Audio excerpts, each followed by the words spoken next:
Hey y'all, thanks for stopping by. So, it's a weird day for video games today. Potential world record on our hands.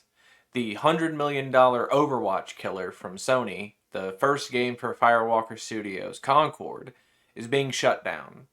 It was fully released about 2 weeks ago, and they're killing the servers and they're actually issuing refunds for everybody who's bought the game already. So, kind of a best case scenario, I think, for a lot of people. I never thought I'd see the day where Sony would give people their money back, but good on them. I think most of us want our video games to last us longer than, a month before we can't play them anymore. So at least they're going to do that for their consumers.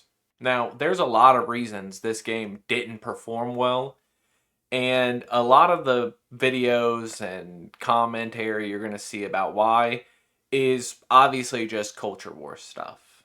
It's wokeness, it's diversity is what killed this game. That they had pronouns in the character selection screen, which that's true, but some of these character models were kind of a little too ambiguous that maybe you need a clear description as to who you're playing as. I think a lot of people with these hero shooter games, they have these connections that they want to have with these characters. So giving more of a description as to who you're playing as, I don't necessarily take any issue with that, but that's not why this game failed. It's not even that it's a live service game, because there's plenty of live service games that are still performing well to this day. Even some that were released this year. Take Helldivers 2.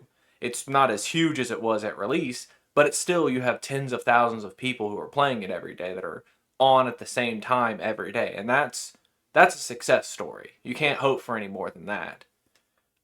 Not even that it's a hero shooter, because look at Deadlock. It's admittedly it's Valve, so they're gonna have some sauce behind it, but it's still this. It's not that hero shooters are dying. It's not that MOBAs are dying. It's not that any of these little things that people will blame it on.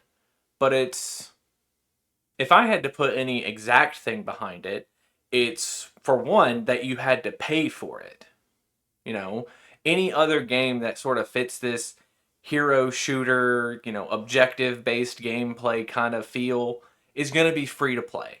It should be free to play with how oversaturated the market is for that type of game. Despite the $100 million budget behind this game and the numerous PlayStation exclusive events that they advertise it at, I know some people who didn't hear about this title until the bad news started rolling out.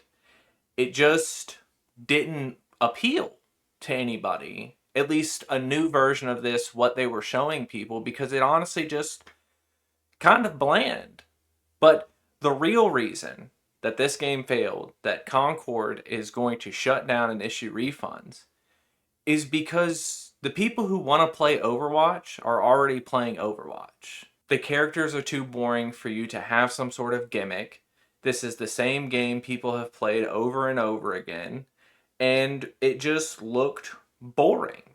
This doesn't have anything to do with diversity or wokeness or anything like that. It's just not a good game. Don't blame this on some nebulous culture war or wokeness or whatever. There's a very real reason why this game failed. It's just a bad game. It's boring. It's just not appealing for anybody to pick this up and learn a new game when it's just the same game that they're already good at. The lesson Sony should take from this, if they want to make this $100 million back, which they're gonna, that's nothing to sneeze at. If you're just gonna remake a game, just go on ahead and remaster Bloodborne for PC. Just give us what we want. It'll be the highest selling game on Steam. You know it would happen. You want this money back, just make the right choice. If you bought Concord, if you were excited for it, I'm happy you're getting your money back. I'm sorry that it failed for you, that it wasn't what you were hoping for. And hey, maybe next time you can end up with something good. Maybe you get your code for Deadlock and you can come play with me. But I guess until the next time we get one of these hero shooters that fails and people learn the wrong lesson from it, y'all try to have a good day.